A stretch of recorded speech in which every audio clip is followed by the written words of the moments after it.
everyone, welcome to Holy at Home. That's our DIY worship gathering the week. I'm Joe Hopkins and I'm going to be leading our session today about how to create your own liturgy about vocation.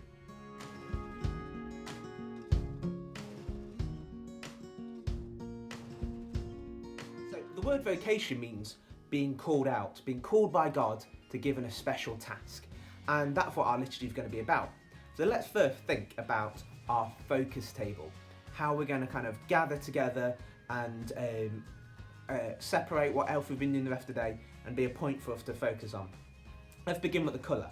As we're in Easter still, we're going to be using the colour white or gold. I've got a white t-shirt here, needs a bit of an iron, but it's clean, so it'll work perfectly for our table. Next, we're going to need a symbol of Jesus being the light of the world. Reminds us, the light, that Jesus is with us and that he dispels all darkness. And I've got a couple of choices here. This is my baptism candle. It's a bit misshapen because I left it in a window, which wasn't a very good idea, so it kind of half melted. But this reminds me of when God called me in baptism, with my beginning of my journey with God, and I think that's a great symbol for light. However, fire very dangerous, so you might want to use something that's electric. I've got my daughter's bedside lamp here. It's quite a good one because it's not plugged into electricity. Hopefully I can turn it on properly. It's so it's really safe, if not fire, and it can hopefully get quite bright if I work out how to do it properly. There we go. And you might have LED lights or fairy lights, LED candles, or even your bedside lamp that could work quite well as well. So I'm going to turn that off now. Then you might want your Bible. So I'm going to use my daughter's very colourful Play Along Bible. It's a great one, much more colourful and more interesting looking than mine, what we're going to look at in a minute. And then you can also have symbols to do with vocation. Now there's two things that I'm going to be looking at of ways that we can live out vocation in our liturgy. So I've got a symbol for both of them. First one is St. Joseph, a statue of St. Joseph, my patron saint. We're going to be thinking a bit about names and being called by our name. And also, I've got this prayer card, which is from my parish priest, Father Chris, which celebrated his 25 years of being a parish priest, a couple of years ago he gave me this. He gave it to everyone to have to pray for more priests and to pray for him as well. And finally, a cross, symbol that reminds us of Jesus' love for us. So once we set up our focus table, we can then begin with the sign of the cross and go into our gather.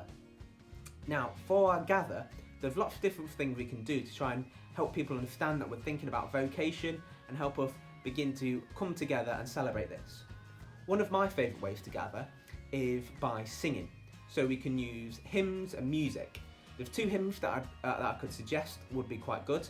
The first one is Here I Am, Lord. You might know of I the Lord and Sea and Sky as well. It's the same hymn.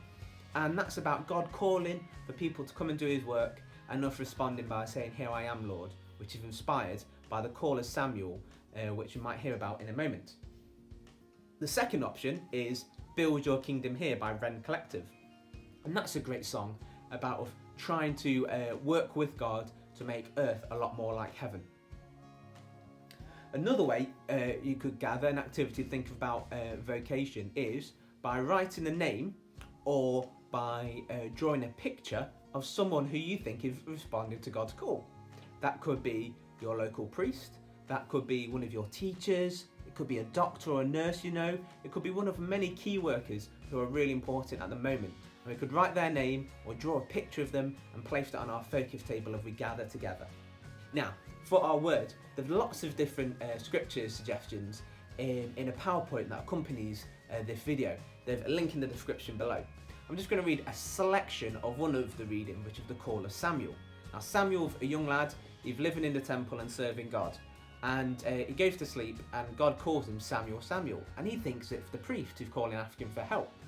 So he keeps going to the priest until the priest says, actually, if I'm not calling him, it must be God. When you go back to sleep and you hear you've been called again, and say, Speak, Lord, your servant hears, which is him responding saying, I want to listen to what your call is, God. So a reading from the first book of Samuel. So Samuel went and lay down in his place, and the Lord came and stood forth, calling as at other times, Samuel, Samuel. And Samuel said, Speak, for your servant hears. The word of the Lord. So that's a very brief bit of the story, because we haven't got much time this morning. Rather than reading the whole of it, I'd like you to go and choose your own. And Samuel responds to God. He's not quite sure what God's calling him to do or what that's going to be, but he's ready to respond to him.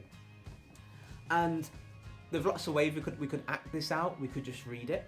We could draw some pictures to tell the story. So have a little think about how you want to present the word as well.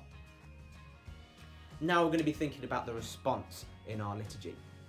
And from ways I'm going to suggest, if you're thinking about us being called by name, you might want to make an acrostic poem of your name and think about the things that God have given you to answer his call. So my name, full name, is Joseph rather than Joe. So I've put joyful, outreaching, supportive, energetic, powerful, prayerful, not powerful, and hopeful. And these are some of the ways I think God is calling me to share his love. And we can have a little chat with the people we're with, who we're celebrating our liturgy with, about the different ways that they can, by the things that go with their name, answer God's call. So that's one response that we can do. Another response might be, if we're thinking about building God's kingdom here, about our song, is think about a bit similar to the different things, but we might give everybody a block. Now, I haven't got any building blocks, but my daughter does have some teething rings, which she's enjoying a lot at the moment. And we could start off and put on the different, and we could say the different things that we can do to build God's kingdom. So it might be being kind, saying thank you, praying for more priests, celebrating all the great gifts that God's given us, sharing those gifts. And we can leave that maybe in the middle of our focus table, of reminder of the different things. You may even want to put stickers on them with the things that you're praying about, or you might want to add, it could be the different things that people are good at. So you might have somebody who is good at music, and they share that. There might be somebody who is good at drama. There might be somebody who's good at cooking and uses their cooking skills. There might be somebody who's good at maths or English and can help somebody else in the family with their work. And you might have somebody who's just really good at making people laugh, and that's a really important calling from God. So we could say those different things when we put them on, and that could be quite a nice response. Or we could use Lego to build up a tower of all the different ways we're responding to God's call. Another response, and I think a great response, is to write some prayers. So let's think about people that we could pray for and the different ways we can pray. We can thank God, if we want to thank God for a priest or the people who are calling. We could ask God, so we're asking God to help us understand how we can live out our calling. And we can say sorry. We can say sorry for the times when we haven't done what God would have wanted us to do.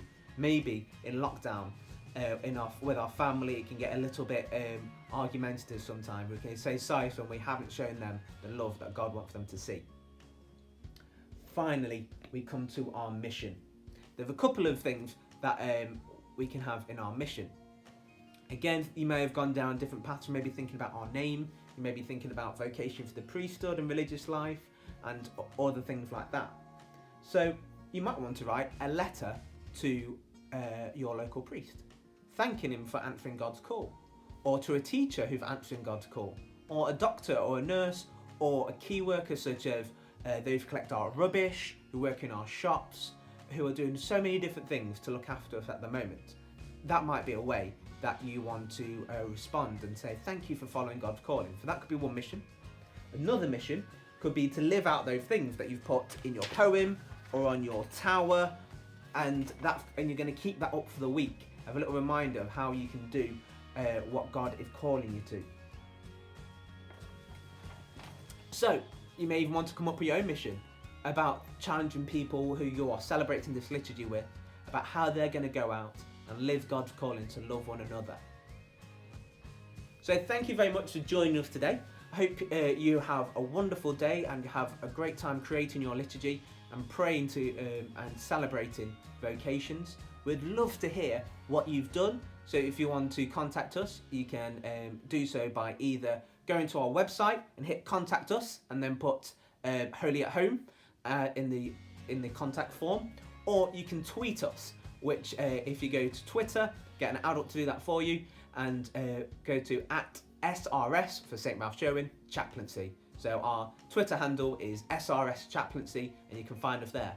Or you can just put in a message in the comments below. We'd love to hear how you got on. Bye.